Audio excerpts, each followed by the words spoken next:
गांव मांडोठी की जनता ने दिया राजू पहलवान को अपना समर्थन और नए शिव मंदिर में उनको लड्डुओं से तोला गया। इस जन समर्थन को देखकर ऐसा लगता है कि उनकी एक तरफा जीत होगी। चलिए अब हम देखते हैं आगामी दृश्य, जो कि उनके जन समर्थन और उनके पुत्र नीलेश के इंटरव्यू के रूप में।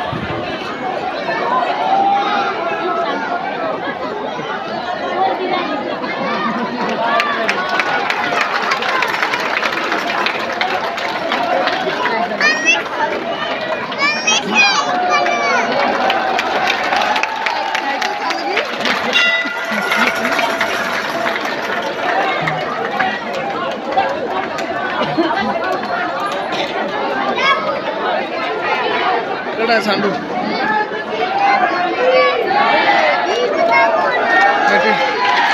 हटियो जी, एक बार नीचे उतरने दियो।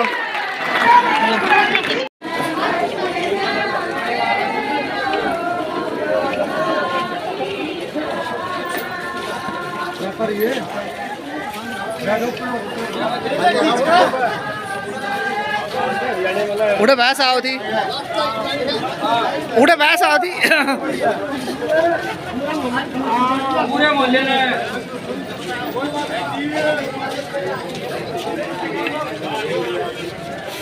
और तरीका लास्ट ही के देगी वो पीछे। हाँ हाँ हाँ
उड़े भैंस आओ थी, उड़े भैंस आओ थी। पूरे मोहल्ले में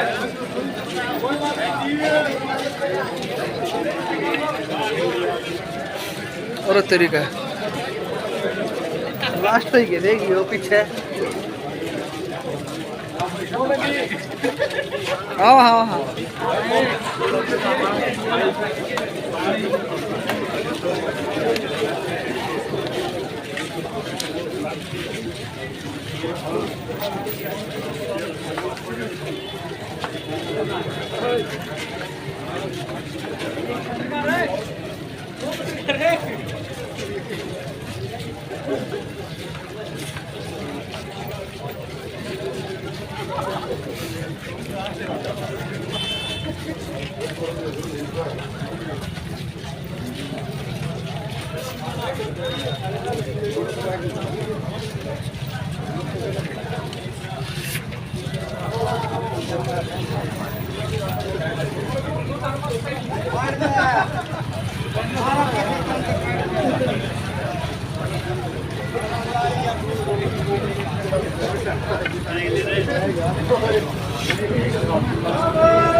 नमस्कार, आप देख रहे हैं चतुर्दिशा टाइम्स। और आज हमारी टीम पहुंची है गांव मांडोठी में और हम आज मुलाकात कर रहे हैं नीलेश दलाल यानी सांडू से, जो कि गांव मांडोठी के सरपंच पद के दावेदार हैं।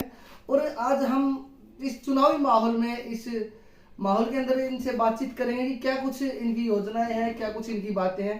तो नीलेश जी, पहले तो आप कुछ कहना चाहेंगे थोड़ा बहुत? सबसे पहले तो अरविंद भाई मैं आपका बहुत बहुत धन्यवाद करता हूं कि आपने हमारे लिए वक्त निकाला और इस चीज़ को महत्वपूर्ण समझा और आप यहाँ पर आए। और दूसरी बात, मैं सबसे पहले तो बताना चाहता हूँ कि मैं अपने घर में सबसे छोटा हूँ और मैं पूरे गांव को नमस्कार करता हूँ।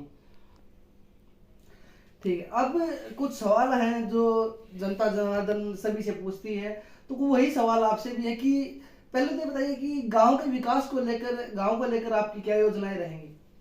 अरविंद भाई मैं आपको बताना चाहता हूँ कि सबसे पहले मैं आपको बता दूँ कि हमारे गांव की जो धरोहरें हैं, जैसे कि सरकारी संपत्ति, सरकारी अस्पताल और सरकारी स्कूल, ये दो चीज़ें हमारे लिए बहुत महत्वपूर्ण रहेगी अगर गांव हमें मौका देगा तो।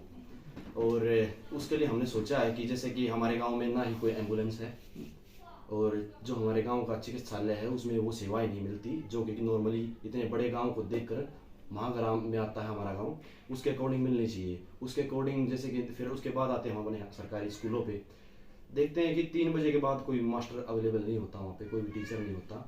जो शिक्षाएं बच्चों को मिलनी चाहिए, मैं आपको एक उदाहरण देना चाहता हूँ कि जैसे कि अगर अगर मैं एक ऑटो ड्राइवर हूँ और मैं दिन में कमाता हूँ 300 रुपये, तो मेरा इतना ब्योत नहीं होगा कि मैं उन 300 रुपये को जाके प्राइवेट स्कूल में डेली दे आऊँगा, मेरे को अपना घर भी चलाना होगा। तो हम ले के चले, अगर गांव हमें मौका देगा तो हम सरकारी स्कूलों को इस कदर काबिल बनाएंगे कि वहाँ पर बच्चों को जो प्राइवेट स्कूलों में फैसिलिटीज़ मिलती हैं वो हमारे गांव के सरकारी स्कूलों में मिले और वो आगे जाकर वो उतनी ही तरक्की कर पाएँ जितने कि आजकल हमारे प्राइवेट स्कूल कर रहे हैं। और जैसे कि अगर गांव हमें मौका देगा तो मेरे मन में एक आइडिया जनरेट हुआ था कि हम एक कंप्लेंट बॉक्स लगाएंगे सरकारी स्कूल और सरकारी अस्पताल के बाहर, ताकि कोई भी आदमी हो सकता है यहाँ पर रोज़ रोज़ ना आ पाए किसी बात को लेकर के, तो वो एक कंप्लेंट बॉक्स में अपना लेटर डाल दे और हम उस चीज़ पे पूरा फोकस करेंगे और जितना हमसे बनेगा हम करेंगे उस चीज़ को लेकर। उसके बाद आता है गांव के सामाजिक और सामूहिक काम, गली नली पानी और जो भी चौपाल होती है और उस पर हम पूरा फोकस करेंगे जितना हमसे बनेगा। और दूसरी बात, पानी की समस्या है बहुत ज़्यादा हमारे गांव में, हर घर में पानी पहुंचाने की पूरा प्रयत्न करेंगे। प्रयत्न क्या, पहुंचा मतलब हमारा लक्ष्य है कि हर घर में पानी। और उसके बाद चीज़ें आती है जैसे कि कूड़ा गिरने की जो व्यवस्था है वो बहुत गंदी है और मतलब बदतर है एक तरीके से। उसे हम देखते हैं कि लोग हमारे पावमतरिया पानी में एक दीवार है, उस दीवार के ऊपर लोग कूड़ा फेंक देते हैं। अभी के लिए तो चलो ठीक है चल रहा है, लेकिन कुछ वक्त के बाद वहाँ पे इतना कूड़ा हो जाएगा कि लोगों की बीमारियाँ फैल जाएगी इतनी ज़्यादा कि बहुत परेशानी फैल जाएगी और वो बाद में बेकाबू हो जाएगी। तो उस चीज़ को मद्देनजर रखते हुए हम सोच रहे हैं कि डिकम्पोजिशन सिस्टम चलाया जाए, ताकि एक वाहन जैसे भी यातायात का साधन कोई लगाया जाए जिसके अंदर हम अपना कूड़ा डालें और वो सब लोग मिलकर उस चीज़ पर ध्यान देंगे और कूड़े को एकत्रित करके किसी भी पंचायती ज़मीन पर डालेंगे और उस पर फिर खाद बनाने की एक प्रोसेस स्टार्ट करेंगे, ताकि उससे क्या होगा, जो हमारे गांव के किसान हैं उनको फ्री में खाद भी अवेलेबल हो। पूरा कोशिश करेंगे उस चीज़ को लेके और जो हमारे गांव की समस्याएं हैं कूड़े को लेकर वो भी जल्द से जल्द समाप्त हो। और उसके बाद हम देखते हैं कि पानी की निकासी, सबसे बुरा हाल है पानी की निकासी का हमारे गाँव में। कबूसिया पानी में वो लोग नर्क में जी रहे हैं, इतना पानी इकट्ठा हो जाता है, हर बारिश में हो जाता है। हर बारिश में हो जाता है और लोग तो खुश होते हैं बारिश आ गई, वो लोग परेशान होते हैं कि बारिश क्यों आ गई इस चीज़ को लेकर। तो सोच रहे हैं कि जितना ज़्यादा हो सकेगा अपने प्रयत्न करेंगे, पानी की निकासी का समाधान करेंगे। वैसे हमने देखा था इंटरनेट से निकाल के ब्लॉग में चेक किया था, पानी की निकासी को लेकर काफ़ी पैसा आया हमारे गाँव में, लेकिन उस पैसे का सही इस्तेमाल नहीं हुआ। अच्छा, शिक्षा और स्वास्थ्य हमारे देश की सबसे प्राथमिक चीजें रही हैं और सुनने में आया कि आप भी ऑस्ट्रेलिया से शिक्षा लेकर आए, तो गांव में शिक्षा के माहौल को लेकर आप क्या कहना चाहेंगे कि किस तरह का माहौल आप बनाना चाहेंगे? देखिए छोटी सी बात है, जैसे हम किसी भी बड़े शहर में जाते हैं या फिर बड़ी स्टेट में जाते हैं तो देखते हैं, जैसे फॉर एग्जांपल दिल्ली है, वो बड़ी स्टेट तो नहीं है लेकिन एक बड़ा शहर है। क्या बोलते हैं, जैसे वहाँ के स्कूल, सरकारी स्कूल है, जो सरकारी संपत्ति है उसका बड़ा बेहतरीन और बड़े अच्छे तरीके से ध्यान रखा हुआ है। तो उसको देखते हैं कि जो टीचर यहाँ पे है वही टीचर वहाँ पे है, इतनी सैलरी इनको मिलती है, इतनी उनको मिलती है, 1000-2000 का फर्क से। यही ईंटें वहाँ पे लगी हुई है, यहाँ यही ईंटें यहाँ पे लगी हुई है। यहाँ पर तो बच्चों को जबरदस्ती लेके जाना पड़ा है कि एडमिशन कराओ घर घर जाके बच्चे, और वहाँ पे एडमिशन कराने की सिफारिश लगती है। तो ये चीज़ मेरे को देखने में आई तो बड़ा बुरा लगा इस चीज़ को लेकर। तो इस चीज़ को लेकर, इस समस्या को हम देखते हुए जो मेरा सुझाव है, जो मैंने सोचा है अभी बैठे, कि हम एक कमेटी बनाएंगे सरकारी स्कूलों के लिए और हो सकता है कि हमारे गांव में 4 सरकारी स्कूल है, हम चारों में ना जा पाए, और तो फिर एक कमेटी बनाएंगे हर स्कूल को लेके, तो वहाँ पर रेगुलरिटी बनेगी। हो सकता है मैं चेक ना कर पाऊँ, तो जैसे अरविंद भाई आपकी ड्यूटी लगा दी, एक दिन आप चेक करके आओगे, एक दिन किसी और भाई की ड्यूटी लगा दी, एक दिन किसी और भाई की।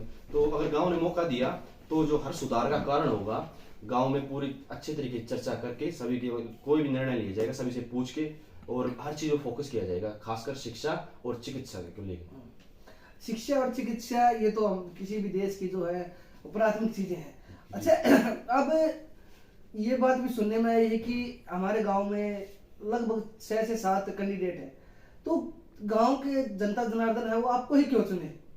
देखिए, ऐसा तो मैं नहीं कह सकता कि मुझे ही क्यों चुने, पर मैं ये बोलूँगा कि मैंने 2.5 साल से परिश्रम किया इस गांव में, और मैं अपना सब कुछ छोड़ के आया हूँ उस गांव के लिए। मैं चाहता हूँ कि इस गांव में एक नए समाज का निर्माण करके दिखाएं। हो सकता है वो बड़े लेवल पे ना हो, पर सो ना हो, पर नो जरूर होगा। एक छोटा सा बदलाव देखने को मिलेगा, एक अच्छा बदलाव, एक नए समाज का बदलाव, एक नए समाज का निर्माण।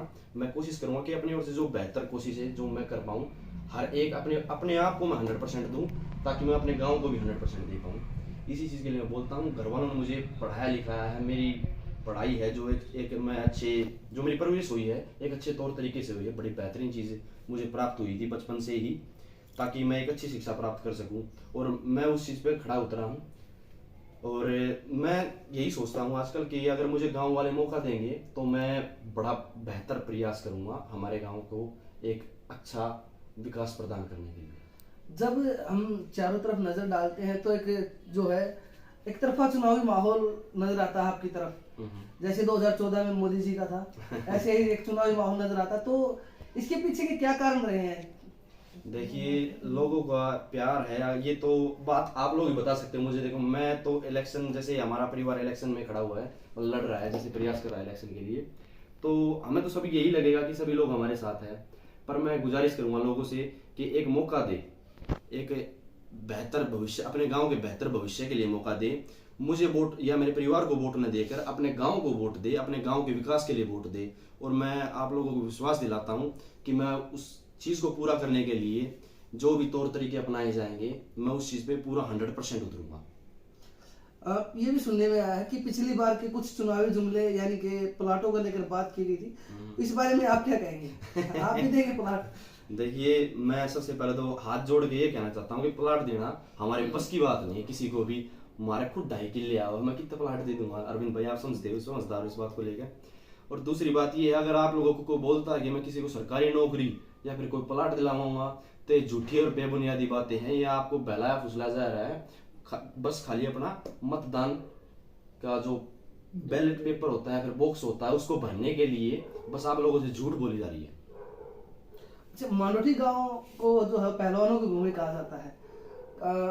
हमारे इसी गांव में जो है वो कॉमनवेल्थ चैंपियन भी रहे हैं, इंद केसरी भी रहे हैं, और भी बहुत से खिलाड़ी रहे हैं जिन्होंने राष्ट्रीय और अंतर्राष्ट्रीय स्तर पर गांव का और देश का नाम रोशन किया है। तो खेलों के क्षेत्र में आप क्या कार्य करना चाहेंगे? खेलों के क्षेत्र में मैं सोचता हूँ कि हमारे गांव में ना तो कोई ग्राउंड है, जो ग्राउंड होना चाहिए। इतने सारे पहलवान रहे हैं, एथलीट्स रहे हैं, और स्टेडियम होना चाहिए, पार्क होना चाहिए, जिम होनी चाहिए, और जो सबसे महत्वपूर्ण चीज़ है, ट्रैक होना चाहिए, जहाँ पर बच्चे जो अपनी जो डेली की व्यायाम प्रक्रिया है उसको पूरा कर सके। ये देखता हूँ कि जैसे छोटे छोटे गांव हमारे गांव के आसपास, जैसे फॉर एग्जांपल खरर है, मैं वहाँ पे देख के आया था, बड़ा अच्छा तगड़ा स्टेडियम बना रखा है। हमारे गांव में वो भी नहीं है। मैं कोशिश करूँगा कि जितना ज़्यादा मैं और मेरा परिवार मिलकर जितना ज़्यादा हो सके हम इसका हमारे गाँव के लिए हम करेंगे। ये भी पता लगा कि गांव में जो है पुस्तकालय नहीं है, तो इस बारे में कोई योजना है आपकी कि शिक्षा को लेकर या पुस्तकालय को लेकर काम किया जाए? अरविंद भाई, मैं सबसे पहले आपको बताना चाहूँगा कि इस बारे में मैंने पहले एक कदम उठा रखा है। करीबन 2.5 साल पहले हमने एक लाइब्रेरी का निर्माण किया था एक छोटे लेवल पे। आज वो लाइब्रेरी बड़ी अच्छी चल रही है। उसका नाम है माता बाई सावित्री फूलो देवी। अगर आप, मैं पूरे गांव से दरख्वास्त करूंगा कि वहाँ पर जाकर आप जरूर देखें कि कितने बच्चे आते हैं, कैसे पढ़ाई करते हैं, जो भी आप चीज़ों को लगे ठीक लगे, आप वहाँ पर जरूर जाके एक बार ही विजिट करें। देखिए, बड़ा अच्छा माहौल है, लोगों ने बड़ा साथ दिया है, लोगों ने समझा है। हालांकि वो एक कम्युनिटी सेंटर है, चौपाल है, फिर भी हमने वहाँ पे एक लाइब्रेरी बनाई है और लोगों ने उस चीज़ के लिए हमें सहमति दी है। ये बड़ी अच्छी चीज़ है, एक छोटे लेवल पे शुरुआत हुई है। आगे अगर गांव वालों ने हमें मौका दिया तो उस चीज़ को आगे बढ़ाएंगे, उस चीज़ को, उस लाइब्रेरी को हम रजिस्टर करवाएंगे। और भी बहुत सारी चीज़ें होती है लाइब्रेरी को लेके, वो सारी चीज़ें हम उपलब्ध कराएंगे। और लोगों को, मतलब जो हमारे गांव के बच्चे हैं जो जो पढ़ते हैं, उनको फ्री में जो शिक्षा के जो संसाधन होते हैं, हम कोशिश करेंगे कि हम सभी वो उनको प्रदान करवा पाएँ। हाँ, क्योंकि शिक्षा को लेकर तो हमारे जो संविधान का आर्टिकल नंबर 3 और आर्टिकल 13 है, उसमें भी यही कहा है कि जो है 6 से 14 वर्ष के बच्चों के लिए शिक्षा मुफ्त और अनिवार्य हो। एक सवाल और भी था कि ये कहा जाता है कि आपके साथ जो अंगरक्षक है यानी आपके बॉडीगार्ड है, उनके बारे में भी लोग कहते हैं कि इसके साथ तो बंदूकों वाले घूमते हैं, ये क्या गांव का माहौल ठीक करेगा? अरविंद भाई, मैं आपको बताना चाहूँगा कि अगर कोई भी चीज़ हम बाहर लेके घूमते हैं तो सबको दिखती है, चाहे वो सरकार है या फिर कुछ भी चीज़ है। मैं इसके बाद आपको बताना चाहूँगा कि हमें जो भी पुलिस वाले मिले हुए हैं वो सरकार की सहमति से मिले हुए हैं। कोर्ट के आदेश है कि हमें सुरक्षा प्रदान करवाई जाए। मैं आपसे एक सवाल मैं करना चाहूँगा कि वो सुरक्षा आपको नहीं मिली हुई, हमें ही क्यों, मुझे या मेरे परिवार को ही क्यों मिली हुई है? सुरक्षा की जरूरत तो उन्हें होती है जिनको या तो जान का खतरा हो या कोई और समस्या हो, उन्हीं को। तो मैं तो वही बात है, अपा तो पकड़ है भाई, गोली चले जाते हैं तो हो जाता कई बार। तो और कोई क्या कुछ वहाँ पे मैसेज है जो ग्रामवासियों को जो आप देना चाहेंगे? देखिए, मैं कहना चाहता हूँ कि जो पुलिस वाले हैं, जो सुरक्षा कर्मी हैं, वो हमारी हिफाजत के लिए है। मैं उनका बड़ा सम्मान करता हूँ। वो किसी ऐसी चीज़ के लिए नहीं है कि किसी और कोई चीज़ से प्रभावित होना चाहिए, ना ही तो मैंने कभी इस गांव में कुछ गलत किया है। मतलब घर वालों ने पढ़ाया लिखाया है, तमीज़ में रहे हैं, हर कोई जानता है कि मतलब हम अपने जगह पे हम ठीक है, मतलब हमारी वजह से किसी को कोई नुकसान नहीं पहुंचा। और ये भी बताया जाता है कि गांव में जो है वो लाखों में नहीं करोड़ों में जो गांव के विकास के लिए बजट आता है। तो क्या आपको लगता है कि पिछले 5-10 साल में जो भी बजट आया है वो गांव के विकास के लिए लगा है? मैं आपको बताना चाहूँगा कि पिछले 5 साल में बहुत सारा पैसा आया है, करोड़ों में नहीं, कई करोड़ों में आया है। और मैं तो देखता हूँ, जैसे मैं गांव वालों से चर्चा करता हूँ उस बारे में, मैं उनसे पूछता हूँ, जैसे कई गलियों का पैसा आया है, मैं उनको कागजात दिखाता हूँ। सबसे पहले तो मैं आपको लोगों को कागजात दिखाना चाहूँगा। ये कागजात रहे, ये पूरा 37 करोड़ का बजट है। 37 करोड़ में थोड़ा बहुत ऊपर नीचे है, इतना पैसा आया गांव में। और भी बहुत सारे डॉक्यूमेंट जो वहाँ पर रखे हुए हैं। ये तो एक पन्ने की है, हमारे गांव में 3 पन्ने, तो बस खाली एक पन्ने की है जो मैं निकाल रखे थे। कुछ लोग आए थे, मैं उनको दिखा रहा था, पर तीनों पन्ने के अलग अलग है। तो मैं बताना चाहूँगा कि जितना पैसा आया था, अगर उसका कुछ प्रतिशत भी हमारे गांव में लगता तो नजर आता। लेकिन मैं नहीं कहता, ना मैं किसी के मुंह से मेरे को सुनाई दिया, ना मैंने कहीं पे देखा कि वो पैसा कहीं पे लगा हुआ है। मैं कहना चाहूँगा कि जो हमारे गांव का पैसा आया था वो हमारे गांव में लगना चाहिए था, पर्सनल स्वार्थ के नहीं लगना चाहिए। कोई और मैसेज, कोई और संदेश जो आप ग्रामवासियों को, अपने मतदाताओं को देना चाहेंगे? मैं यही बताना चाहूँगा कि मैं चीज़ें देखता हूँ, गांव में घूमता हूँ, लोग बड़े खुश नज़र आ रहे हैं। मैं इस चीज़ के लिए लोगों का तहे दिल से धन्यवाद करना चाहता हूँ। दूसरी बात, हमारे बारे में बहुत सारी अफवाहें फैलाई जाती है, जैसे कि हमारे घर पर चेकिंग होती है, ये होता है। आप लोग भी अभी आए होंगे, सीधा हमारा जैसा, आप लोग अगर ऐसा हमारा घर है, आप लोग आए, सीधे मिले, कोई दिक्कत वाली बात नहीं। जैसे हम जितना सामान हम आपका कर सकते थे हमने आपका किया, और आप आए उसके लिए मैं फिर से आपका धन्यवाद करना चाहता हूँ। तो हमारे बारे में गलत सलत अफवाह फैलाए, कुछ असामाजिक तत्व है जो हमारे बारे में गलत सलत बोलते हैं और अफवाह फैलाते हैं, ताकि वो उनको लगता है किसी से इलेक्शन पे प्रभाव पड़ेगा। लेकिन मैं उनको बताना चाहूँगा कि गांव के लगभग लोग हमारे घर पे आ चुके हैं, सब ने देखा कि ऐसी कोई बात नहीं है, सब झूठी और बेबुनियादी बातें जो हमारे बारे में गलत करने के लिए फैलाया जाता है। चलो, धन्यवाद नीलेश भाई, आपने जो है चतुर्दिशा टाइम्स की टीम के लिए समय निकाला। और ये थे नीलेश भाई यानी सांडू, जो गांव के सरपंच पद के उम्मीदवार है। और चतुर्दिशा टाइम में पत्रकार अरविंद, कैमरामैन नवीन के साथ धन्यवाद।